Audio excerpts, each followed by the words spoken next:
Good morning, man. Hey, man. How was your holiday? You get anything good? Oh, you know, the usual kind of stuff.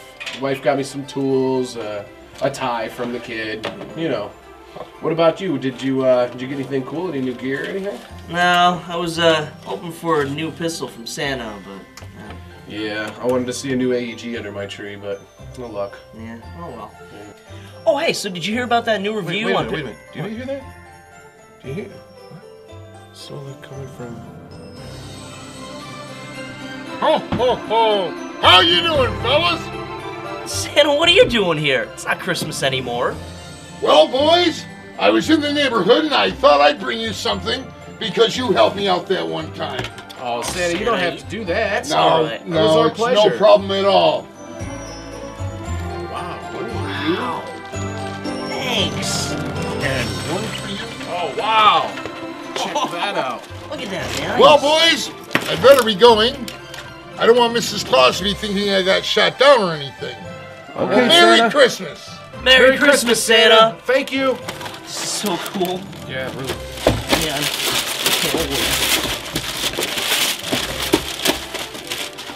Oh, Wow. it's the pistol I wanted. Oh, this is so cool. You're not gonna believe this. Oh, dude, wow.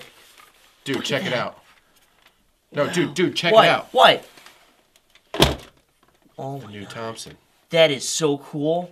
We gotta review this, like, right now. Yeah, let's do that. Right now. Yeah.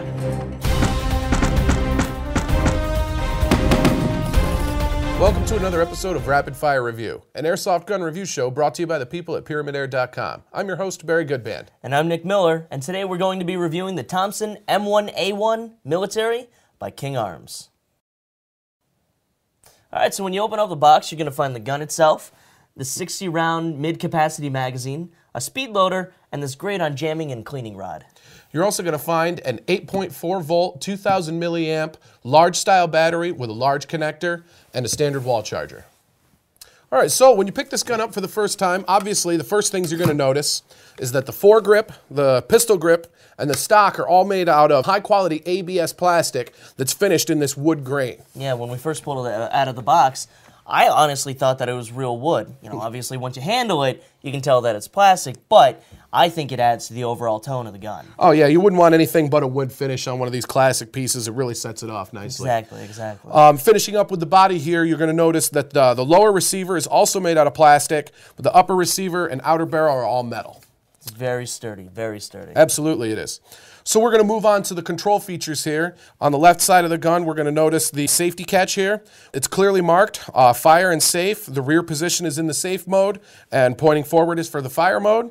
You also have your fire selector here. Pointing to the back is single fire, and pointing forward is full auto fire.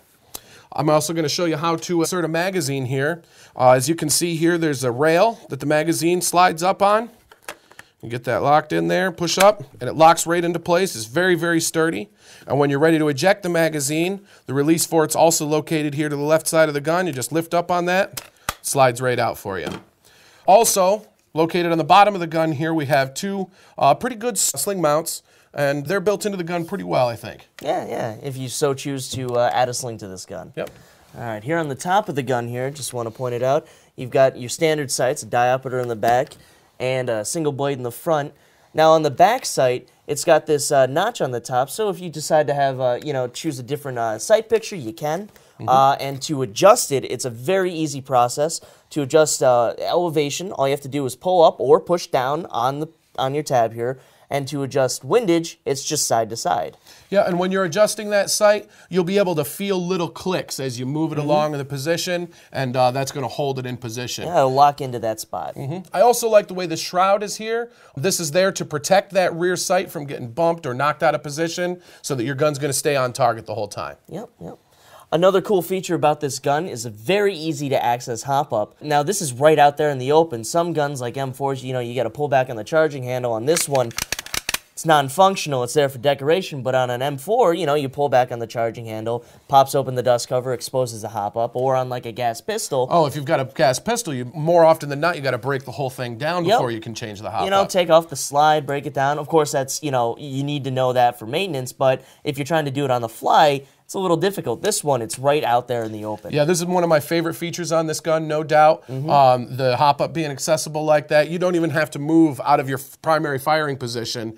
If you want to make a change, just slide your hand up there, roll it back, or increase it, and it really, really is very, very handy to make changes on the fly. Exactly, exactly.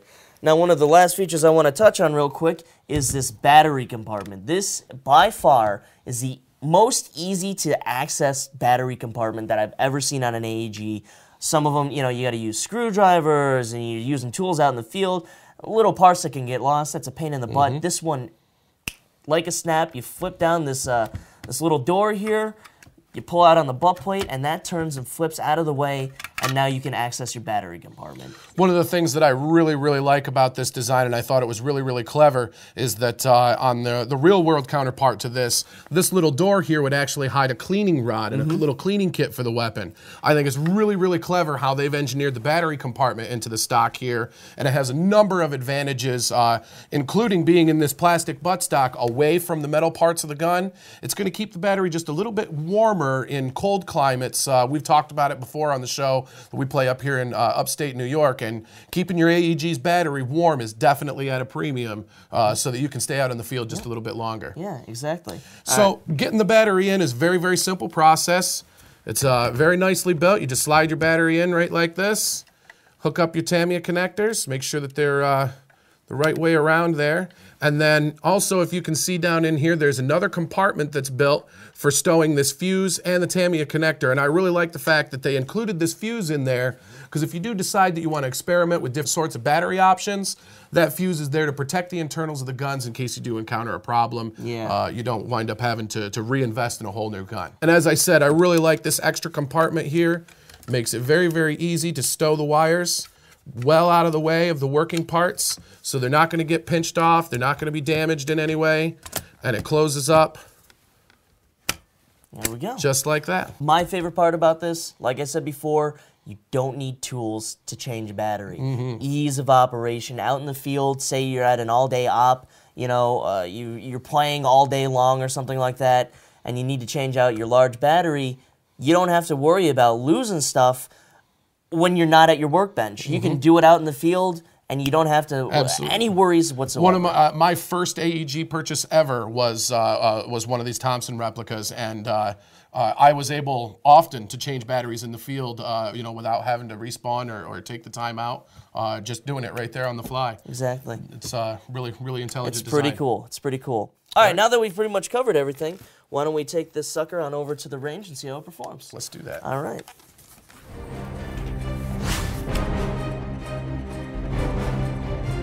All right, so we've got the chronograph equipment set up here in the range, and we're going to put this Thompson AEG through its paces and see what kind of stats we get. All right, sounds good. Now, real quick, I just want to show you how to load mid-capacity magazines. It's a really simple process. You want to get yourself a speed loader, save your fingers, fill it up with the kind of BBs you like. You're going to stick it in the top of the magazine here and push down on the plunger until it's all full, and you'll be able to tell when it's full when the BBs stop going in. And now you don't want to force it because you run the risk of breaking your magazines that way, all right? And today for our test, we're going to be using 0.25 gram BBs. All right, there you go. All right, sounds good. Oop. There we go, insert the magazine. It's on single. Set it to fire. All right, let's see what we get on the chronograph here. 350. Right on. 354. 350. 350. 364. All right. Nice. Yeah, Pretty that's consistent. not bad. This is a great field gun. You know, like on a stiff spring like this, I'd use this out in the field, especially for a shorter barrel like that. This is those are pretty great results. It's right on the money for most of our club shoots too. You That's know- what we allow is 350 at 0.25. Yeah, so. and it's pretty safe. You know, that's a really great FPS range. So, all right, why don't we go ahead and set this to rate of fire, flip it over to full auto, see how it performs.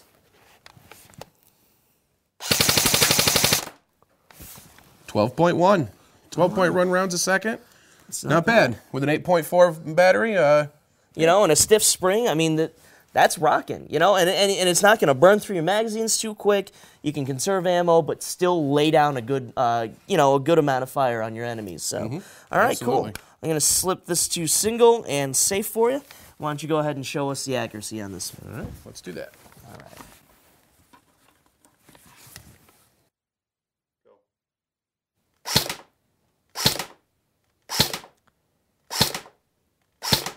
Wow. Wow. Excellent shooting, Barry. Yeah, that is consistency great. right there. That is a tight grouping, especially at 30 feet with an AEG. You know, it's basically just, you know, a musket. The BB's bouncing around in there, but that is a tight group. Laser straight right there. Laser straight. That is excellent. Especially out in the field, you know, you don't want to take any chances. If you're playing single fire, you know, 1 hit, 1 kill, you know, that is excellent. Yep, that is absolutely. great. You're not going to need a long burst out of this gun because Nope. the first round is going to hit where you put it. Exactly, exactly.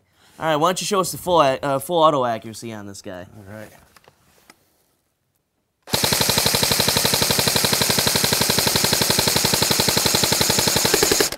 Yeehaw! Yeah, seriously, Barry, that was awesome. There is definitely some consistency in this AEG. Yeah, I'm going to have to say so. And I'm still just so impressed that it's got such a short barrel on it, because it really does, you know, especially for a submachine gun, you know, to have that kind of accuracy, it's just amazing. Absolutely. It's great. A lot of fun. Yeah. All right, let's head back over and give our final thoughts. Sounds good. All right.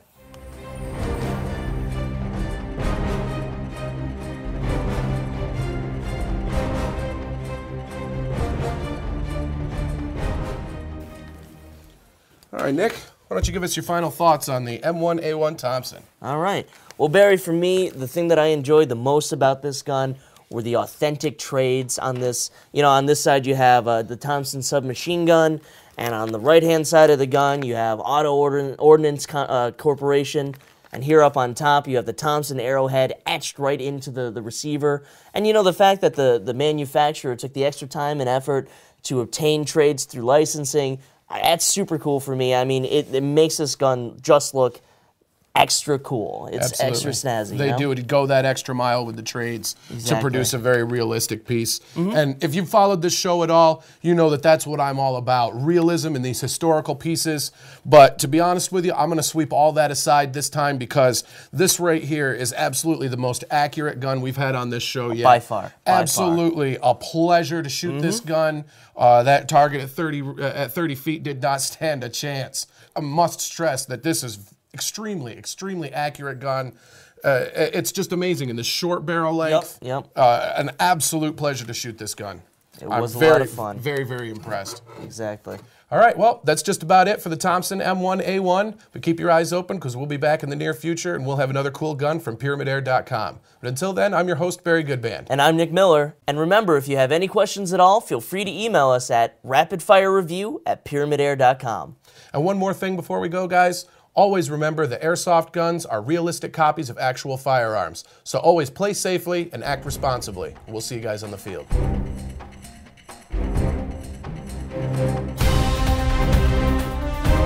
Do not remove the federally required orange marking from your gun. Treat airsoft guns the same as firearms. Assume a gun is loaded, even if you know it's unloaded. Never shoot at someone who isn't wearing proper eye protection. Never brandish your gun in public, and always transport it in a case. Do not point an airsoft gun at anyone as a joke. Keep your finger off the trigger until you're ready to shoot. Do not use airsoft guns to shoot at, discipline, or injure animals. Know the laws regarding airsoft guns and their use.